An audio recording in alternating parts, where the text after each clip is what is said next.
welcome to Upon Further Review. I'm Josh Aubrey. Plenty of sports action going on outdoors.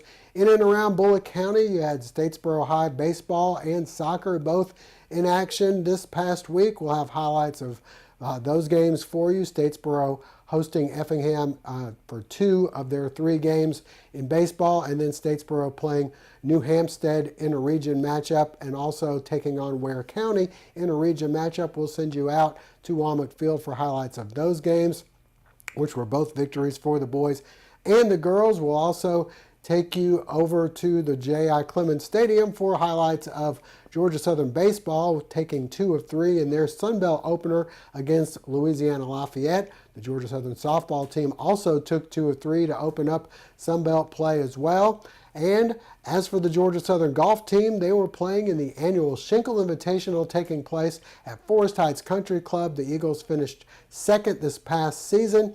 They had some pretty tough teams coming in to participate in the Schenkel once again, including a couple of top 10 teams in Vanderbilt and Florida. Vanderbilt and Georgia Southern going toe-to-toe for the Schenkel this year, and they also had quite a few individual standouts for Georgia Southern throughout the season that kept that hot play going. Jake Story, Archer Price, and Stephen Fisk. Let's get out and take a look at some of the highlights in just a moment, but first we'd like to remind you, for any legal advice you may have in the Statesboro Bullitt County area, we have the man for you to call, Lovett Bennett Jr., attorney at law PC, Lovett's office located in downtown Statesboro. Now, without further ado, let's go out for the Schenkel and show you highlights from Friday and Sunday, and had a chance to interview some of the stars from the Schenkel from this past weekend.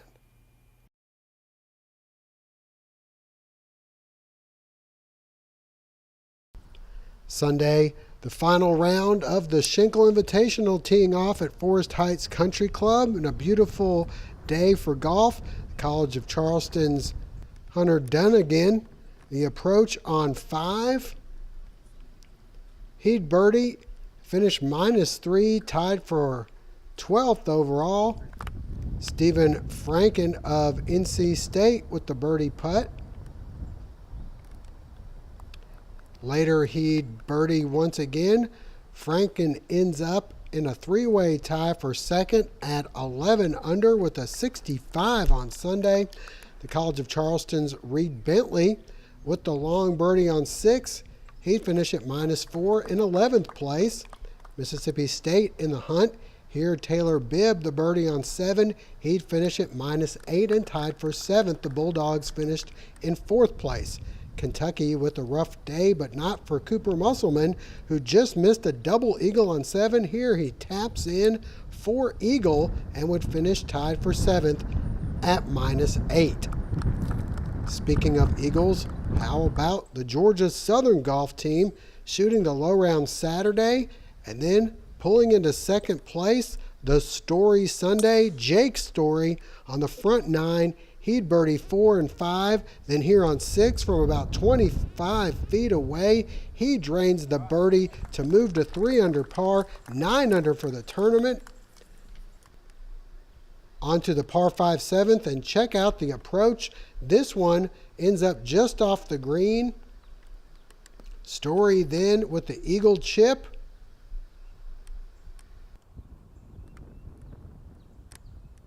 And it's in the hole as he moves into 1st place at a -11. He just missed a birdie on 8, and then on 9, the chip to within a few feet. Story then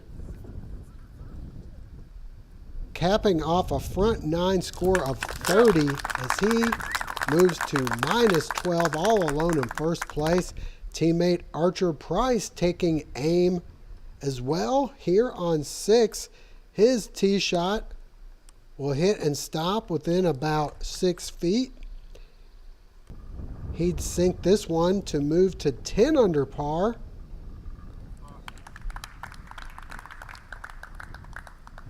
And then on number 9, Price with the chip to about 6 feet away. He'd make that to move to -11 in 2nd place. Stephen Fisk, no slouch this week either. He'd start the day in the top 10. thanks to shots like this one on number 9 where he rattles the flag, nearly making Eagle.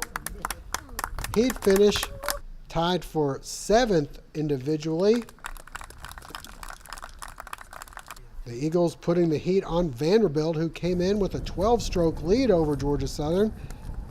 They'd cut it to 6 at one point, but Vandy staying anchored down. Mason Greenberg just misses the Eagle putt here on number 9. He'd then step up and make the birdie. Theo Humphrey, the leader, coming in at 9 under. He just misses this Eagle putt on number 7. He'd birdie 7 and 8, and then we move to number 9. And it's Humphrey from under the trees to within a few feet. Nice chip. He sinks that to move to 12 under par, tying Eagle teammates Archer Price and Story. The Eagles with a few chances to close the gap on the back. Here a nice approach on 14 by Price. Unfortunately, he just misses the birdie attempt. Frustrated on this one. Statesboro's own Crawford Simmons able to crack the starting lineup here at the Schenkel. They'd use his score Sunday. Simmons with a chance to finish an even par for the day. Here the Eagle putt on 18. He'd miss that. End up with par, and he'd shoot a 74 on Sunday. Staying on 18, Stephen Fisk with the Eagle attempt here. Up the hill, it bends back.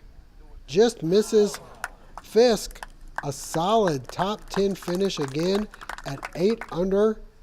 Good for 7th. Next up, about a 10 out of 10 in the difficulty scale for Story out of the bunker. Ho-hum. Within about a foot, he'd Eagle to finish at minus 11. Price in a jam as well on 18, short-sided. He chips to within inches. Nearly making that one. He'd make the birdie to tie Story at 11 under par. Vanderbilt's Humphrey, the only thing standing between a playoff with the Eagle teammates and himself and one other. He comes to 18, tied at 11 under. This for Eagle, no good, but he'd end up tapping that in for a birdie to take top individual honors at minus 12, and Vandy also wins the team title for the second time in 3 years.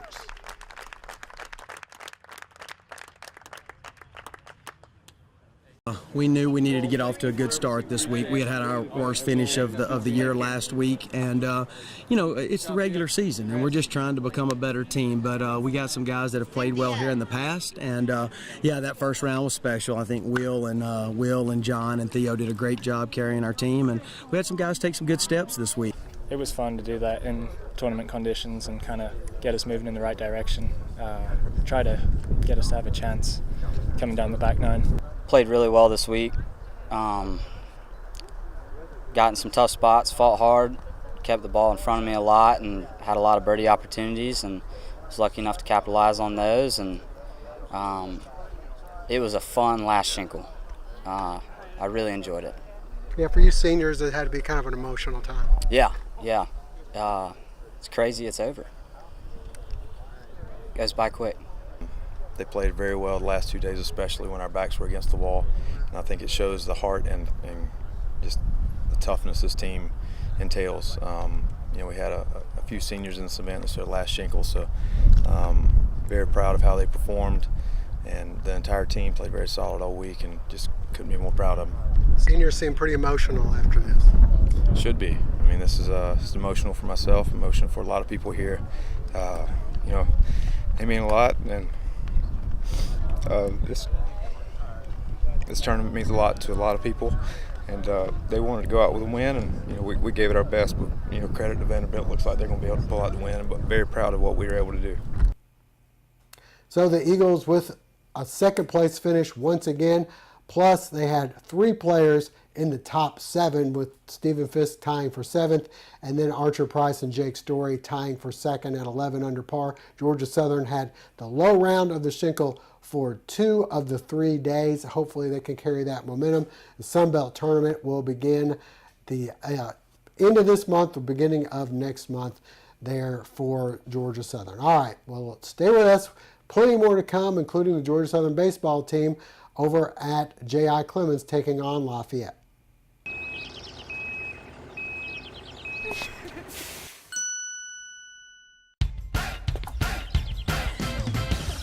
At Badcock, no credit refused isn't just an offer, it's a way of business and has been for over 100 years. No banks, no ridiculous credit requirements, just local Badcock store owners who treat you right and give you credit when others won't. It's never been easier to express your style and love your home.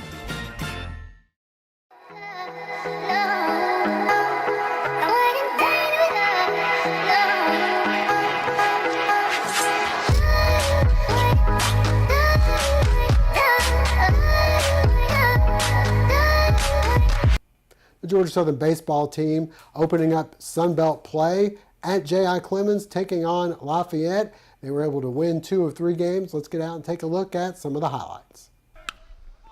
Georgia Southern baseball hoping things would look up as they opened up Sun Belt play, hosting ULL. Brian Eichhorn on the mound, 9 strikeouts in 7 innings, allowed only 1 earned run. Stephen Curry up. A nice play in left, but Jason Swan able to tag up and score. This would tie the game at 1-1. Next up, it's Mason McWhorter. He singles to center. Mitchell Golden scores. Georgia Southern up 3-1. Ahead to the 5th, 3-2 Eagles. Noah Searcy singles to right. Anderson scores to make it 4-2. Next up, it's Swan, and he will single into left field. Searcy will score to stretch the Eagle lead to 5-2. The Eagles able to add an insurance run here in the 7th, as Searcy would score on the wild pitch, and the Eagles win this one by a final of 6-3. Georgia Southern fell Saturday 11-2. So to Sunday we go. The Raging Cajuns start the scoring. An RBI single to center here by Hayden Cantrell. 2-run score, make it 2-0. The Eagles respond in the 2nd. Blake Simmons singles to center, bringing in Avant to cut the lead to 2-1. Lafayette extends the lead to 4-1. Both teams flashing the leather. The Eagles here with a nice play. And then it's a diving play in right by Marco Ramos. Cole Whitney then in relief, helping to keep the Cajun bats in check. He would go 5 1/3 innings, allowing only 2 hits, no walks, and would strike out 6. The Eagle bats get going in the 6th. Chandler Corley, the ground rule double down the line in right, plate Seth Schumann to make it 4-2. Then Blake Simmons singles here to plate Searcy to make it 4-3. Next, Stephen Curry hit by a pitch with the bases loaded, brings in Golden, tying the game at 4-4. And finally, Jason Swan will walk with the bases loaded, bringing in Golden, and the Eagles win by a final of 5-4. So next up for Georgia Southern, Sun Belt action on the road at Appalachian State. Hopefully the weather cooperates there up in Boone. All right, well, stay with us. High school action coming up next. To stay ahead, a parent has to really be on the go and stop for school, stop for sports, stop for an intervention. But you don't have to stop for banking. To stay ahead with mobile online banking, bank ahead with Queensboro National Bank and Trust. See Jeremy Reagan and the staff at Queensboro National Bank and Trust, South Main Street in Statesboro. A sports injury can stop you in your tracks. At Optum Orthopedics, our specialized physicians and staff use advanced orthopedic procedures with one specific goal in mind: to get you back to you. If you have a sports injury, request an evaluation. Experience the Optum difference. Family Internal Medicine Associates of Statesboro, providing primary care for Statesboro area patients since 1998, providing complete physicals, complete sports physicals, Medicare wellness exams, full diabetes treatment, and education from lifestyle changes to oral medications to insulin pump therapy. In-house dermatology, in-house circulation tests and ultrasounds, in-house lab. And introducing our new nurse practitioner, Melissa Beasley, as we now accommodate same-day or next-day appointments to serve your needs. Family Internal Medicine Associates of Statesboro, where we care. The Statesboro baseball team has been struggling this year. They were hoping to get things back on track this past week against Effingham County. Unfortunately, they lost 2 of 3. Their one game that they had on Wednesday, they had a 4-0 lead in the 7th inning, but were unable to hold on and lost that one 5-4. Let's get out and take a look at some of the highlights from their matchup with Effingham from Monday and from Friday. Statesboro High hosting Effingham County in the first of a 3-game series. Another chilly afternoon at Mill Creek, and the Blue Devil bats cold as Ethan Johnson was solid on the mound. He'd have 10 strikeouts. Right Rocket looking to match him. He'd allow only 2 hits and 4 1/3.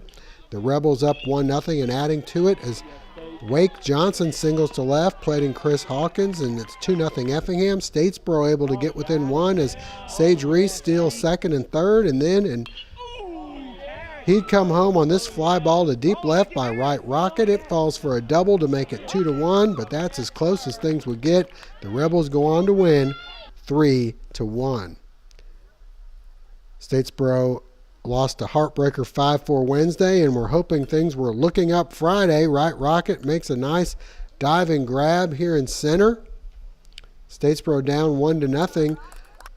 Unable to take advantage of a runner on as the fly ball, the center is caught, and then the runner will be thrown out. Getting a little too far off of first for the double play to end the inning. The Rebels able to manufacture a few runs.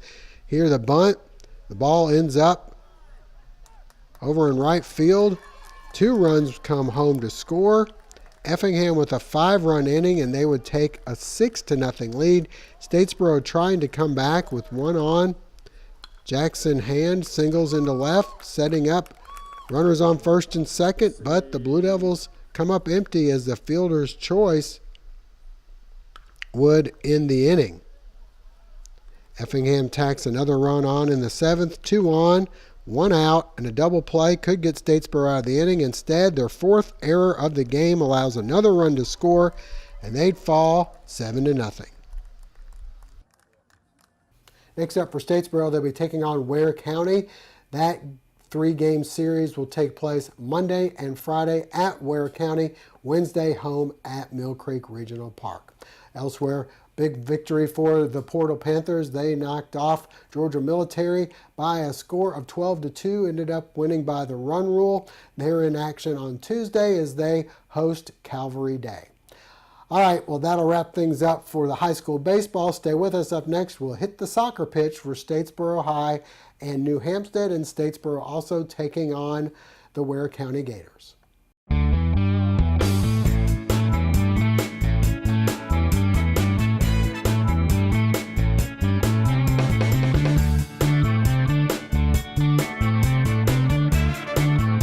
Hey, Miss Thompson, everything's fine. It's going to be no problem. I'll have you done in a few minutes.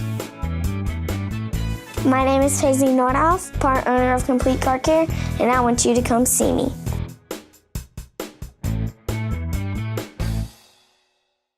The Medical Center Pharmacy on Grenade Street is proud to be your Health Mart pharmacy in Statesboro. The Medical Center Pharmacy, locally owned and serving this community for 50 years, is open 364 days a year. The pharmacists at Medical Center know there's nothing more important than your family's well-being.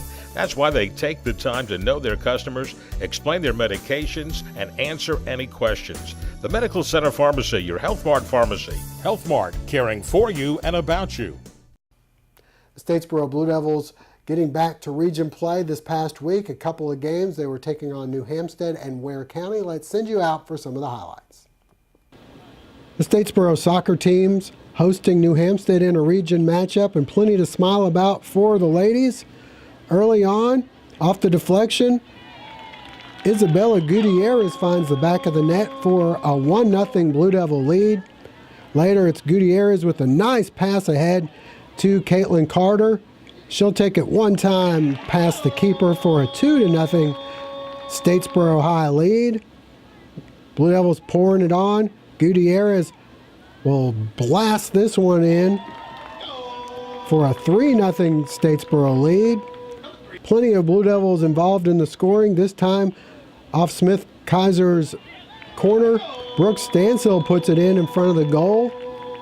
A 4-0 lead. And then before the half, it's Tanner Kaiser with the left foot getting it past the keeper. Statesboro with a commanding 5-0 lead at the half. Plenty more to come in the second half. Smith Kaiser, a great pass ahead. Jenna Beck puts it in to make it 6-0.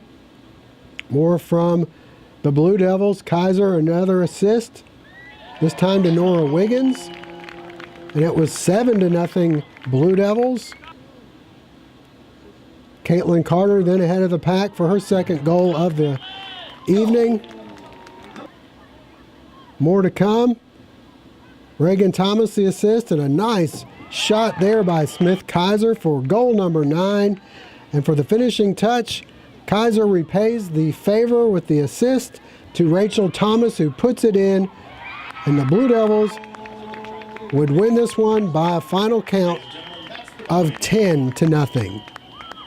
We move over to the boys' game, and could they keep up with the girls' score? Well, things look pretty good in the first half. Check out Payne Van Tassel weaving through a crowd and then putting this one past the keeper for the first goal of the game. 1-0 Blue Devils. A little bit later, Ethan Harrison with the nice goal. 2-0 Statesboro on top. New Hampstead trying to get on the board, but a great play in goal denies it. John Desiderio adds another goal to make it 4-0 Statesboro, or 3-0 rather, and then a nice move, a nice shot here, but it ends up being an own goal. 5-0 at the half. In the second half, Donovan with the shot, and he scores to make it 6-0 or 5-0, and then for the finishing touch, John Desiderio putting on some nice moves. He shoots and scores, and the Blue Devils win by a final of 6-0. Another region matchup for the Blue Devils. This time hosting Ware County Gators, and Gators on the attack, but Morgan hosts there for the save. Later, Statesboro with the ball, and Brooke Stansel will play a perfect cross over to Caitlin Carter, who takes it straight to the back of the net. Statesboro takes a 1-0 lead. Host able to make the stop a little bit later off the corner kick. Ware would score a little bit later on another corner to make it 1-1. The Blue Devils with scoring chances, but Smith Kaiser's direct kick will sail high. Later, Isabella Gutierrez will take aim and fire, but this one off the crossbar. Ware dodges another bullet. The score 1-1 at the end of the half. Second half, another opportunity for the Gators, but again, Morgan Host makes the stop. Another chance for Statesboro, but Gutierrez's shot clangs off the bar once again. Statesboro finally catches a break after a Ware County handball in the box. Gutierrez puts the PK in the back of the net. Statesboro wins 2-1. To the boys' game we go, and this one close as well. Early on, Payne Van Tassel ahead to Yonosa Maiga, but this one just off the mark, wide left. Later, off the throw-in, John Desiderio just misses to the right. Then off the corner, Ethan Harrison's shot blocked in goal. Payne Van Tassel will try the back heel, but it's stopped as well. Still no score. Finally, the boys catch a break after the corner. Van Tassel tripped in the box. That results in a penalty kick, and Van Tassel converts easily here, giving Statesboro a 1-0 lead. The Blue Devils with plenty to celebrate as they carry that score through halftime, but the Gators tie it up here. Yerlin Gardada's first kick is blocked, but the second one goes in, and we're tied at 1. Statesboro answers off the corner. Miga with the header. The Ware County keeper has it, and it goes through after he gets hit, and it's 2-1. Looked like that would hold up, but Gardada blasts this one in the net for his second score. We go to extra sessions, tied at 2. The Gators given 2 red cards, so they're playing 2 down. Statesboro takes advantage. My guy ahead of the pack puts it in for the go-ahead goal, and then a perfect pass ahead from Payne Van Tassel to Caleb Dowden, who heads it in, and Statesboro wins 4-2.